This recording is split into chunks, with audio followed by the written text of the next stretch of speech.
اگر اللہ تمہارا مددگار ہے تو تم پر کوئی غالب نہیں آ سکتا، اور اگر وہ تمہیں چھوڑ دے تو پھر کون ہے اس کے بعد تمہاری مدد کرے؟ اور مومنوں کو تو چاہیے کہ اللہ ہی پر بھروسہ رکھیں، اور کبھی نہیں ہو سکتا کہ کوئی پیغمبر خیانت کرے، اور خیانت کرنے والوں کو قیامت کے دن خیانت کی ہوئی چیز اللہ کے روبرو لا حاضر کرنی ہوگی، پھر ہر شخص کو اس کے اعمال کا پورا پورا بدلہ دیا جائے گا، اور ان کے ساتھ بے انصافی نہیں کی جائے گی۔ بھلا جو شخص اللہ کی خوشنودی کا تابع ہو وہ اس شخص کی طرح ہو سکتا ہے جو اللہ کی ناخوشی میں گرفتار ہو، اور جس کا ٹھکانہ دوزخ ہے اور وہ برا ٹھکانہ ہے۔ سب لوگوں کے اللہ کے ہاں مختلف درجے ہیں، اور اللہ ان کے سب اعمال دیکھ رہا ہے۔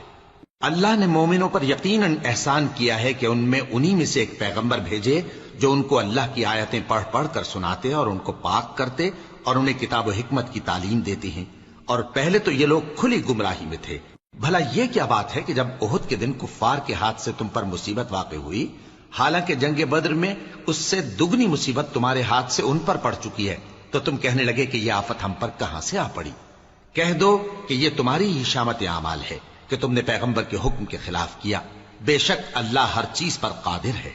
اور جو مصیبت تم پر دونوں جماعتوں کے مقابلے کے دن واقع ہوئی سو اللہ کے حکم سے واقع ہوئی، اور اس سے یہ مقصود تھا کہ اللہ مومنوں کو اچھی طرح معلوم کر لے اور منافقوں کو بھی معلوم کر لے۔ اور جب ان سے کہا گیا کہ آؤ اللہ کے رستے میں جنگ کرو یا کافروں کے حملوں کو روکو، تو کہنے لگے کہ اگر ہم کو لڑائی کی خبر ہوتی تو ہم ضرور تمہارے ساتھ رہتے۔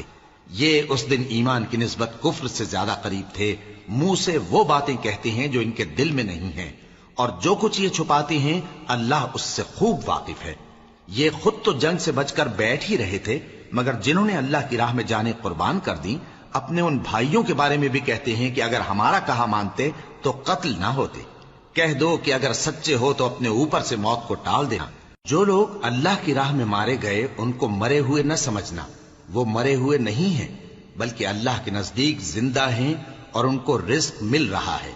جو کچھ اللہ نے ان کو اپنے فضل سے بخش رکھا ہے اس میں خوش ہیں، اور جو لوگ ان کے پیچھے رہ گئے اور شہید ہو کر ان میں شامل نہیں ہو سکے ان کی نسبت خوشیاں منا رہے ہیں کہ قیامت کے دن ان کو بھی نہ کچھ خوف ہوگا اور نہ وہ غمناک ہوں گے، اور اللہ کے انعامات اور فضل سے خوش ہو رہے ہیں، اور اس سے کہ اللہ مومنوں کا اجر ضائع نہیں کرتا جنہوں نے باوجود زخم کھانے کے اللہ اور رسول کے حکم کو قبول کیا۔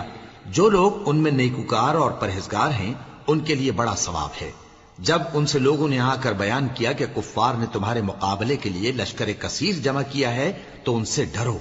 تو ان کا ایمان اور زیادہ ہو گیا